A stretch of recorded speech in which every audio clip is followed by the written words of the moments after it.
Tujuan Allah menguji manusia ini dengan dua hal saja. Terus yang kita beriman. Tadi kan ayatnya jelas. A'udzubillahi minasyaitonirrajim. Alif lam mim. Hasiban nasu ayutraku ayakulu amana wa hum la yuftanun. Walaqad fatanal ladzina min qablihim fala ya'lamanallahu ladzina shadaqu wa la ya'lamanal kadzibin. Apakah manusia mengira dengan mengatakan beriman akan dibiarkan saja enggak diuji? Oh enggak, pasti diuji. Ya, enggak beriman pun diuji sebetulnya. Man istidrat aja kalau mereka yang enggak beriman. Untuk apa tujuannya itu? Untuk diketahui yang imannya benar dan imannya palsu. Ibu yang namanya emas itu baru dikatakan emas murni karena ada ujiannya kan logam atau loyang ini. Nah, kita ini baru tahu kita ini memang kualitasnya betul-betul beriman atau ngaku-ngaku iman. Kalau beriman diuji oleh Allah itu ya semakin dekat kepada Allah. Aku dekat, engkau dekat. Engkau jauh, salah kamu sendiri menjauh. Jadi masuk iman yang benar dan iman yang palsu. Ya, untuk diketahui imannya benar atau palsu. Ya. Jadi tujuan Allah menguji kita satu agar diketahui imannya benar atau palsu. Yang kedua, surat 67 Ibu hafal ini.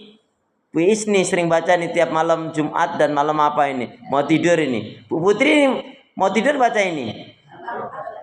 Tabarok. Alladzi khalaqal mauta wal hayata liyabluwakum ayyukum ahsanu amala. Iya.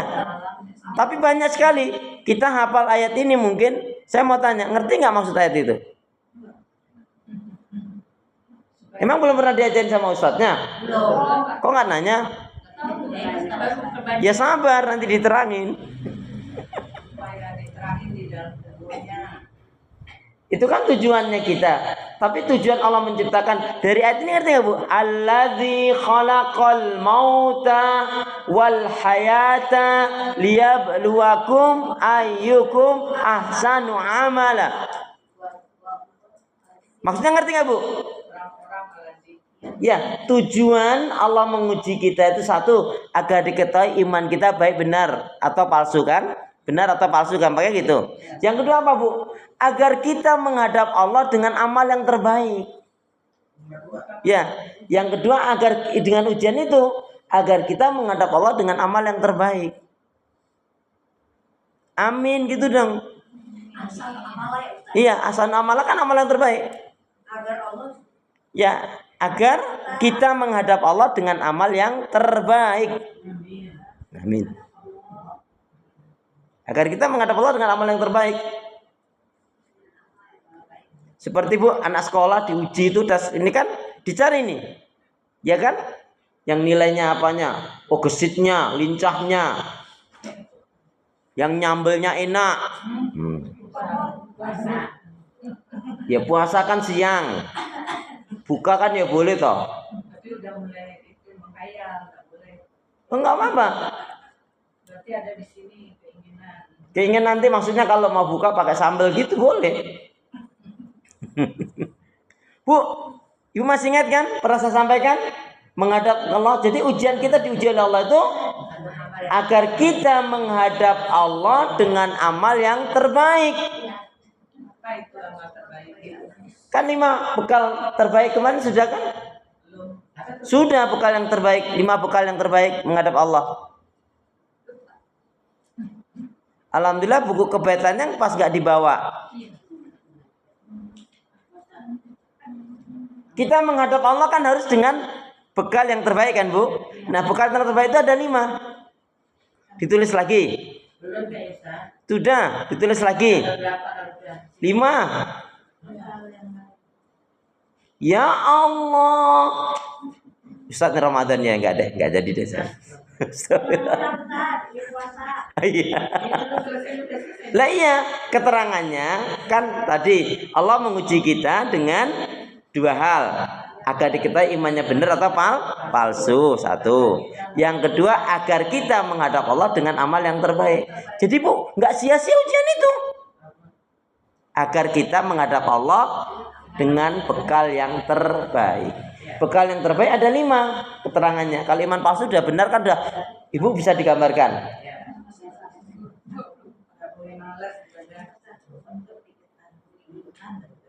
Agar diketahui imannya benar atau palsu. Yang kedua apa? Agar kita menghadap Allah dengan bekal yang terbaik. Bekal yang terbaik 5. 1, ABC aja ya. A. Iman yang benar. Nah, B. Ilmu yang benar. Ya. A. Iman yang benar. B. Ilmu yang benar. C. Amal soleh. Bukan amal salah, Bu. Kalau amal salah banyak. Amal soleh. Amal soleh pasti ikhlas karena Allah dan sesuai dengan tuntunan Rasul. Amal soleh. D. Amal soleh. Yang C amal soleh, yang D husnul huluk, berakhlak mulia. Akhlak mulia. Bu, mohon maaf ya. Ada orang ibadahnya itu enggak istimewa, tapi akhlaknya masya Allah Bu. Santunnya dia terhadap yang tua, terhadap yang muda, sama temannya, tetangganya, saudaranya, keluarganya, baik banget Bu. Dia nggak punya sifat dasar diri tinggi dendam. Apalagi masalah dunia Bu, dia ngalah udah ambil lah. Makanya Bu itu mengetahui ya, kakak beradik itu persaudaraannya benar atau tidak? Tidak benar nggak? Lihat tuh, ketika ada warisan, dia serakah nggak? Enggak. Kalau dia serakah berarti dia memang persaudaraannya itu dengan kakak adik saudaranya itu karena harta. Loh, kalau masalah butuh semua butuh.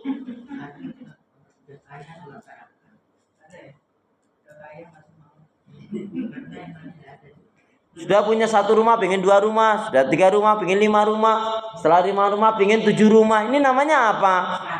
Ini namanya pinter perhitungan. Wong anaknya 7. Lo kan, anak saya 7. Kalau rumahnya cuma 4 gimana Bu Putri? Yang 3 dikemanakan? Jangan seuzon dong. Jual bagi rata. Lah, bagi rata. Ya kan tetap. Jual bagi 7. Tetap jadi 7 juga kan akhirnya. Lagi Pak Ustaz, harus adil kan, jadi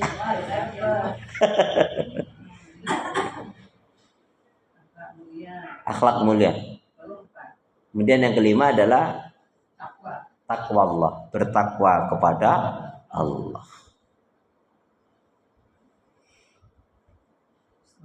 Itu Bu, bekalnya itu terus dimantapkan.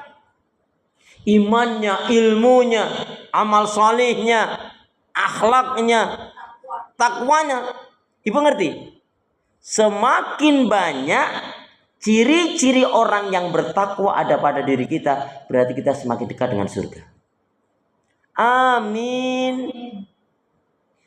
Bu, semakin banyak ciri-ciri orang yang bertakwa pada diri kita, berarti sebagai itu tanda Allah betul-betul mencintai, meridai kita. Amin. Jadi ada orang sholat Bu, ibadah, tahajud. Contohnya saya tanya, kalau ada orang sudah haji 7 kali, umroh 12 kali, mantap nggak? Mantap. Sudah haji 7 kali, umroh 12 kali, mantap nggak? Mantap. Biasa aja, wajar, lumrah, lawang dia pembimbing haji.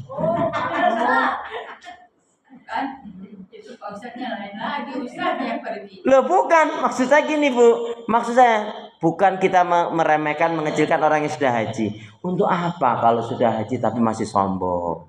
Jadi apa? Nah ya, untuk apa kalau haji masih ria? Untuk apa sudah haji berulang kali ke tanah suci? Pelitnya 17 setan. Untuk apa? Mohon maaf ya, sudah haji umroh berulang kali tapi nggak baik sama keluarganya. Ada kan? Berarti kan, mohon maaf ya, kepergiannya hanya ya wisata atau apalah. Karena orang lain haji, dia bikin haji itu aja ya. Bisa jadi begitu. Dari Pak haji, haji. Makanya apa? Ada orang bu, jangankan haji, umur aja nggak pernah dia mati tapi dia mendapatkan surga lebih utama. Tahu nggak salah satunya? Dia nggak punya sifat hasad, iri, dengki, dendam. Dia nggak pernah iri dengan pemberian Allah kepada orang lain. Iri, rezeki masing-masing. Ya, teorinya kan begitu, kenyataannya halo.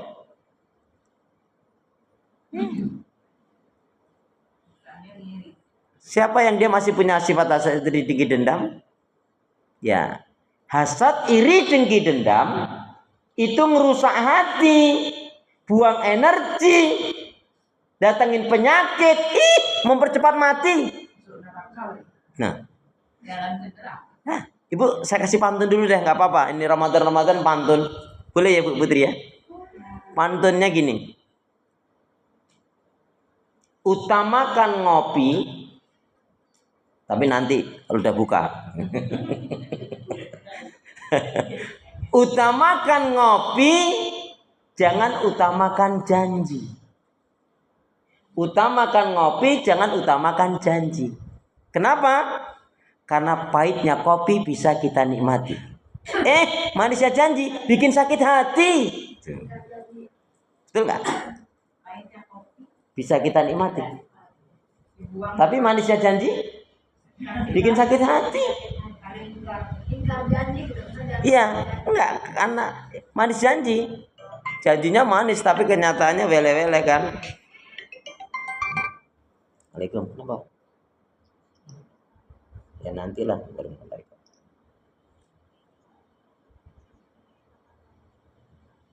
Ya sudah sebisanya aja gitu aja ya.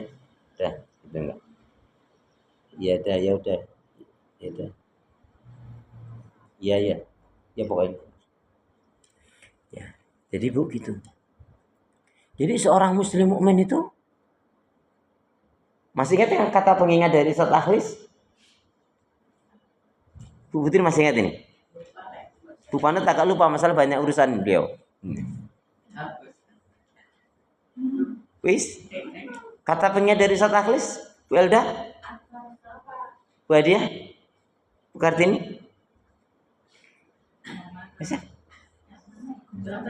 Seorang muslim mukmin yang baik, dia harus selalu optimis, tidak pernah pesimis, tidak sinis, dan juga tidak suka memponis, apalagi ngemis, najis.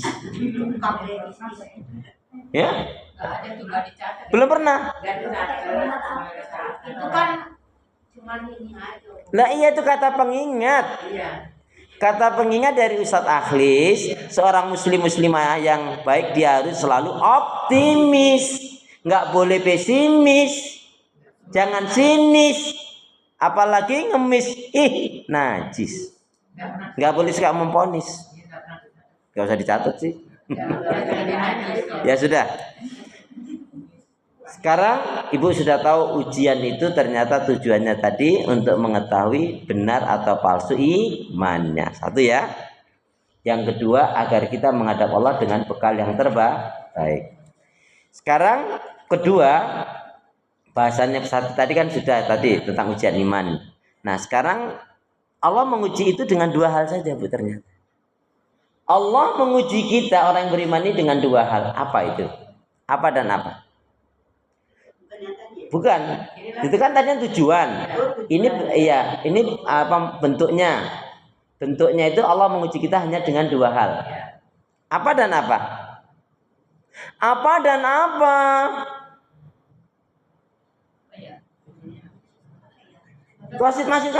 Masih kan kalau yang satu tadi kan tujuan ujian. Sekarang bentuk ujian. Nah, Allah menguji kita dengan dua hal. Kesenangan dan kesusahan. Baik sekali, tapi mohon maaf bukan itu yang dimaksud. Bukan yang dimaksud itu. Sabar kan sikap.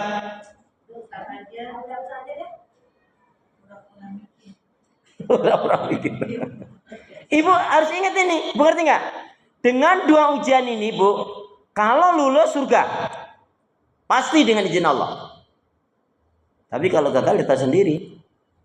Jadi Allah uji kita itu nggak banyak, dengan 2 hal saja. Ya Allah. Sabar sikap. Diuji dengan harta benda tadi. Harta benda, suami istri enggak, anak orang tua enggak, menantu enggak, Sakit. sehat enggak. Ibu ingat ini. Allah uji kita dengan 2 hal saja. Perintah dan larangan. 1 perintah, 2 larangan. Iya. Ujian. Kita diperintah sholat, disuruh puasa oleh Allah kan? Disuruh sedekah, suruh haji umroh. Itu ujian enggak? Ujian. Ada duit enggak jalanin? Suruh sholat, banyak yang enggak sholat, Bu. Udah miskin enggak sholat. Ih, najis.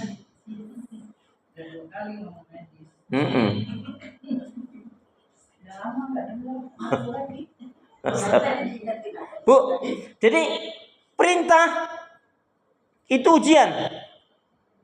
Coba kalau Nabi siapa? Nabi Ibrahim disuruh nyembelih, itu kan perintah. Ya, itu lama nggak punya anak loh, Bu. Begitu punya anak senang-senangnya suruh nyembelih. Ya kalau anaknya banyak mungkin masih mending ya. Sini kamu yang kurang solih gitu. Lihat, ini anaknya satu-satunya. Nah, terus Bu, karena tertanam iman ya, hai anakku, tadi malam aku bermimpi, dalam mimpi Allah perintahkan aku untuk nyembelih kamu, gimana pendapatmu? Kalau bukan karena jawaban iman tauhid, yang jawabnya apa? Bapak aja yang udah tuaan, kayak gitu. Loh, itu kan perintahnya Allah kan suamiina wa ta'ana. Itu ujian, Bu. Kita sholat, puasa, haji, umroh, sedekah, semuanya itu ujian perintah itu. Wong, mohon maaf, banyak yang gagal loh, Bu, di perintah sholat aja. Banyak kan yang nggak sholat? Banyak kan yang nggak puasa? Nikah halal malah berzina. Padahal mohon maaf ya, anak itu contohnya, kalau dia bakti sama orang tua itu kan perintah Allah. Ya, orang Allah cintai dia, orang tua juga senang sama dia. Ada? Coba, kalau anak itu berpikir aja, Bu, saya kalau baik sama orang tua saya, pasti orang tua saya nggak hitung-hitungan kan kita. Tapi karena memang setan membengkokkan, Bu, kasar sama orang tua, durhaka, naudzubillah min dzalik. Iya. Jadi berapa banyak orang yang gagal dengan ujian perintah? Istri, contohnya Ibu, saya tanya, Ibu kalau orang tuanya meninggal sedih nggak? Sabar nggak? Ya, sabar nggak? Sabar kan? Kalau sedikit kurang ekonomi sabar nggak? Kena ujian ini tuh sabar nggak? Ya. Anak sakit sabar nggak? Sabar. Suami nikah lagi sabar nggak? Loh, kok jadi enggak?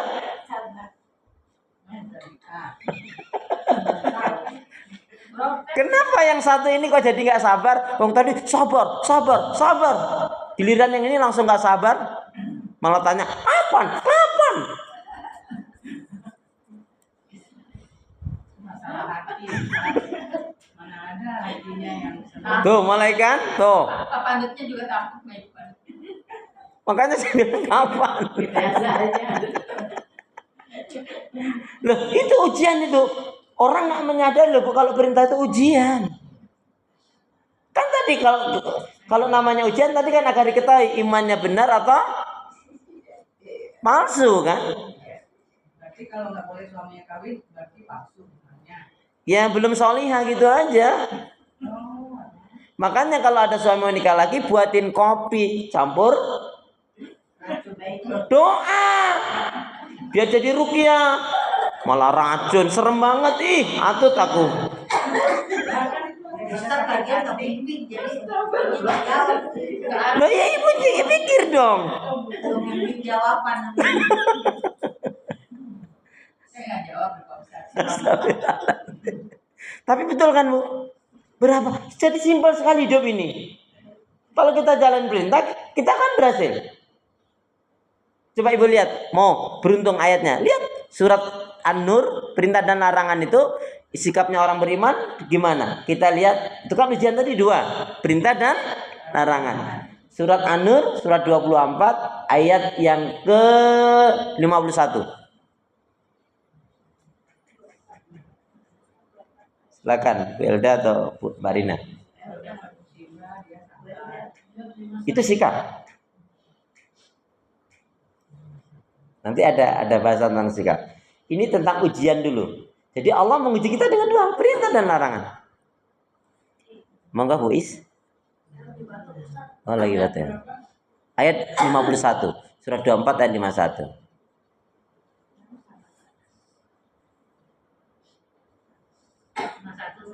Ya. Allah berfirman, wahai para rasul. Hah? Hanya Qurannya belum sama. Ya. Monggo Bu. J. Hanya ucapan orang-orang mukmin yang apabila mereka diajak kepada Allah dan Rasulnya agar Rasul memutuskan perkara di antara mereka. Mereka berkata, kami mendengar dan kami taat. Ya. Dan itulah orang-orang yang beruntung. Jadi kalau mau beruntung 2 hal ini tadi. Sekarang saya tanya Bu, berat ujian perintah atau larangan? Larangan. Hah? Perintah. Perintah kan di Ya kalau perintah kan harus dikerjakan. Larangan harus ditinggalkan. Berat mana, perintah atau larangan? Dua-duanya. Dua-duanya berat, masa sih? Lebih berat dua-duanya, satu-duanya seperti apa? Perintah, larangannya. Larangan banyak lah. Contohnya judi, itu kan larangan. Ya iya kan enggak kita. Zina enggak kita. Mabuk enggak kita. Gibah? Dusta? Hasad, iri, dengki, dendam? Riya, sum'ah? Banyak banget. Jadi banyak yang jatuh dengan ujian ini dalam hal perintah atau larangan. Dua-duanya, Enggak, yang banyak jatuh. Dilarang ujian, larangan tadi ujian kedua, perintah dan larangan. Orang banyak yang jatuh itu dengan ujian perintah atau larangan. Kalau kita kan ya sholat, haji, umroh, dan itu kan perintah.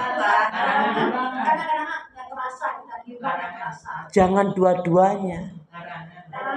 Ya jangan dua-duanya kita jatuh. Jangan dua-duanya. Katanya lebih berat mana Pak Ustaz?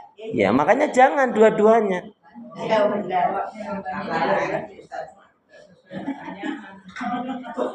Ya kan memang serunya di situ. Kalau normal-normal nggak seru kan? Halo. Halo juga. Assalamualaikum. Bu, artinya kita kan udah dikasih iman oleh Allah. Jangan sampai jatuh dua-duanya. Makanya dua-duanya bahaya.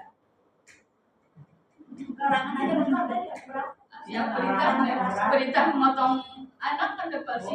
Iya kan itu kan larangan. Perintah. Ya. Oh ya. Itu ujian perintah. Tapi kan jawaban orang beriman tadi apa? Sami'na.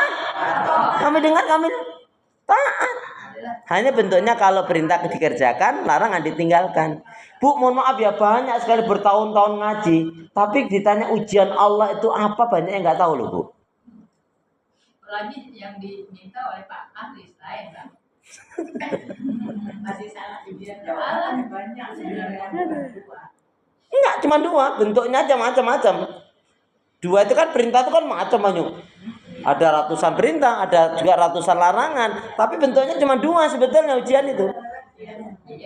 Iya kan? Lainnya makanya saya katakan tadi, yang namanya Allah menguji kita hanya dengan 2 hal. Kalau detailnya banyak. Uraiannya nanti lain. Tetap 2 saja, perintah dan larangan. Bu, berapa banyak orang jalanin perintah tapi gagal dia di larangan? Contohnya, kalau sholat, haji, umroh, seneng banget bu. Tapi nyolong korupsinya juga masih ada yang kayak gitu. Kan gagal di poin itu dia. Tahajud duhanya, baca Qurannya, iya masya Allah. Ngebohongnya bu, ampun deh. Tapi korupsi itu Ustaz katanya nggak berupa yang gede-gede. Misalnya nanti saya dikasih ya kalau ini berhasil sekian persen gitu doang. Sama aja. Dosanya sama, gede-gede sama aja dosanya sama. Maka itu kan korupsi juga. Nah iya makanya. Dah, paham sampai di sini? Jadi Allah menguji kita dengan dua hal, perintah dan larang. Bentuknya berapa? Kalau perintah dikerjakan, larangan ditinggalkan. Intinya di situ. Nah, adapun macamnya banyak sekali uraiannya nanti. Dan yang ketiga pertanyaan saya, ya tadi kan ujian ada dua.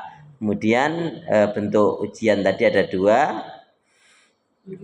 Tujuannya ada dua. Kemudian sikap kita. Sikap menghadapi ujian. Ya. Jadi orang yang beriman itu bu, sikapnya menghadapi ujian, sikap menghadapi ujian. Atau dengan kata lain, kalau kita diuji Allah jangan pernah lupa dengan 4 hal. Ya, itu kan terlalu melebar. Mending yang ini aja. Sikap kita ketika menghadapi ujian.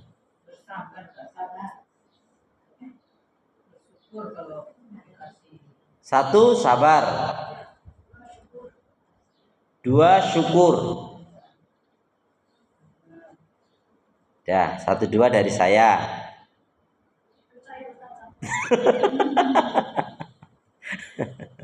Satu, sabar. 2, syukur. 3, 4 kok ini. Ridho. Ya, ridho. Lain. Kalau ikhlas itu kan beramal karena semata-mata mengharapkan keridhaan Allah. Bu, mohon maaf, ridho ya, saya terangkan dulu ridho. Sampai ada doa begini bu. Ya Allah, apapun yang kau takdirkan kepadaku, aku ridho ya Allah. Ya ini ungkapan doa saja. Ya Allah, apapun yang kau takdirkan kepadaku, aku ridho ya Allah. Karena kau maha mengetahui.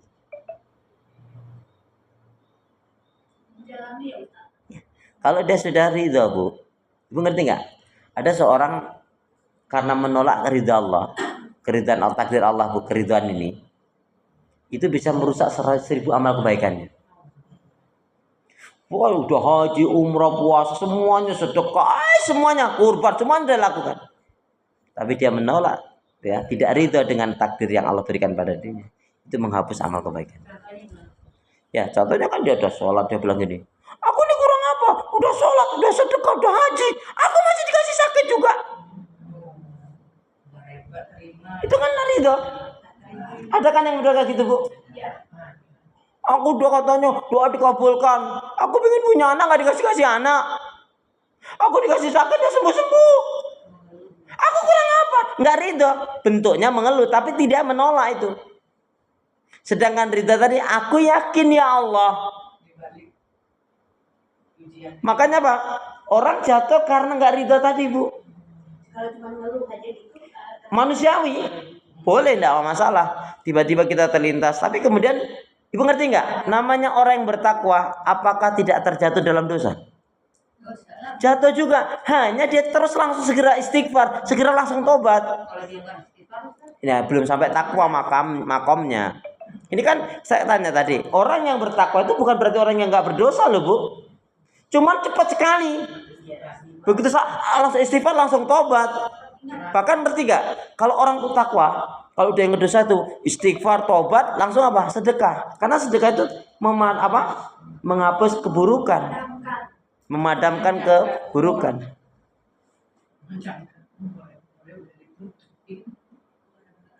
Makanya kita kan diajari raditu billahi rabba wa bil islami dina wa bi Muhammadin nabiyya wa rasulah. Rabbi zidni ilma warzuqni fahma. Emang kayaknya beritanya Ustaz Muhaimin ini.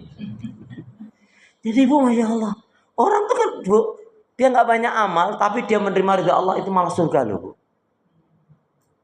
Kalau namanya ya Bu, udah bicara ridha itu Bu, nggak ada sifat hasad iri tinggi dendam. Dia hanya senang aja temennya diberi kebaikan. Ya Alhamdulillah memang maunya Allah begitu kok. Kemarin kan sudah saya kasih syairnya kan. Di langit ada matahari, di bumi ada orang iri. Temannya sukses berhasil dapat rezeki, dia kepanasan dijadikan bahan gosipan. Alah itu, alah. Nggak tahu di bumi tadi. Kan di langit ada matahari, di bumi ada orang iri. Ada juga sih.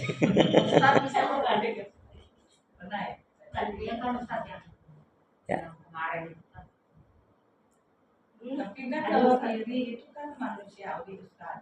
Tapi kita harus lawan gitu maksudnya. Iri boleh dalam dua hal. Kita orang yang beriman dibolehkan iri oleh Allah dengan dua hal saja. Satu, ada orang dengan ilmunya dia amalkan, dia dakwahkan, dia ajarkan. Boleh iri. Harus bahkan. Ya, yang kedua kita iri dengan orang yang diberi kekayaan, dia dermawan. Hanya itu saja iri itu.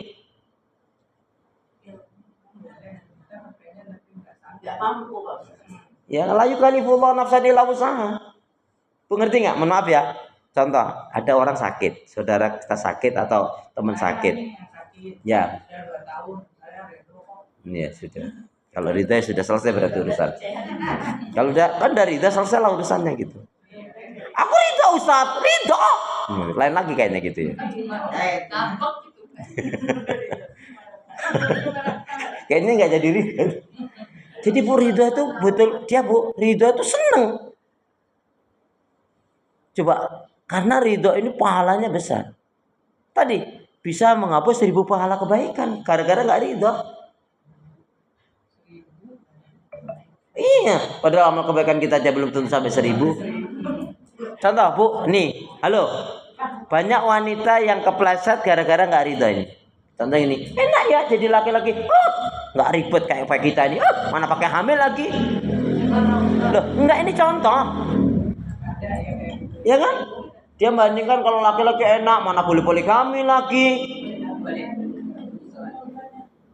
Misalnya kita sakit, Ya. lalu kita berdoa pada Allah, mohon kesembuhan, itu tidak ridho ya? Ridho, karena minta kesembuhan dari Allah, perintah Allah.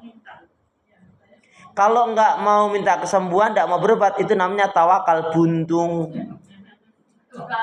Tawakal buntung.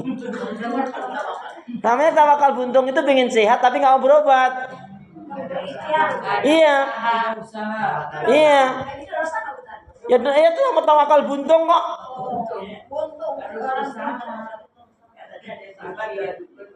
Nah, lain lagi kan? Nah, kalau lagi itu jawabnya lain lagi. Kata Nabi apa? Tadawu ibadallah. Berobatlah hai sekalian hamba Allah, tapi jangan kamu berbuat dengan cara yang diharamkan. Bu, lebih baik sakit dalam perobatan mungkin hanya dengan herbar atau apa sampai dia mati, tapi dia menerima, dia tetap ikhtiar, itu lebih baik daripada sembuh tapi dia syirik. Orang tuh bukan dari Allah tuh Bu, ya gimana lagi? Siapa sih yang nggak pengen punya rumah kayak punya Bu Putri, punya ini dan itu, beri umur kayak umurnya Bu Putri, siapa sih nggak kepingin? Nah, boleh kita iri, karena minta apa kata Nabi? Bu Putri, maaf ya. Jadi apa kata Nabi? Bersyukurlah orang, maksudnya ya, bersyukurlah atau beruntunglah orang yang diberi oleh Allah umur yang panjang dalam ketaatan dan keimanan. Dua saja syaratnya, taat dalam iman. Ya. Jadi Ibu minta umur yang panjang, boleh. Karena ingin. Makanya kemarin kan ada doa ring ke saya. Ya Allah, jangan kau matikan aku kecuali setelah amal ibadahku lebih banyak dari dosa-dosaku. Ridho sama dengan tawakal nggak Pak Ustaz? Enggak dong. Tawakal itu kan puncak akhir. Setelah kita lakukan semua maksimal. Ridho itu menerima ketetapan Allah, Bu. Tawakal nerimo juga. Enggak, tawakal itu bersandar. Setelah tawakal sudah istilah mentok lah. Tawakal itu jalannya udah jalan buntu istilahnya gitu. Jadi setelah ridho ke tawakal lebih tinggi dari ridho. Bukan lebih tinggi. Dalam hal ini kedudukannya saja. Ya. Ini kan juga sabar syukur ini kan bukan masalah lebih tinggi. Ini kan sikap situasional kan. Nah, yang keempat apa? Tadi udah sabar, udah syukur, udah ridho. Satu lagi. Ini jangan dianggap remeh. Bahkan ini orang mati husnul khotimah. Apa? Nanti kalau kita salah. Enggak, kali ini gak akan saya salahkan. Tadi jawabnya ridho bener ya dibenerin. Saya hari ini mau berdamai-damai aja kok, Bu.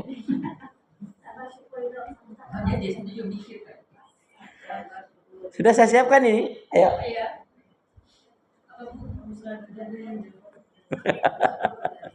Bu Kartini bilangnya Pak Ustadz aja yang jawab gitu. Aduh, nggak tega banget saya ngomong udah kayak gitu. Jadi husnudzon ilallah. Bersangka baik, bukan buruk sangka. Husnudzon ilallah. Bersangka baik kepada Allah. Nggak mudah loh Bu bersangka baik pada Allah itu Bu. Dikasih sakit kok bersangka baik pada Allah. Ya Allah.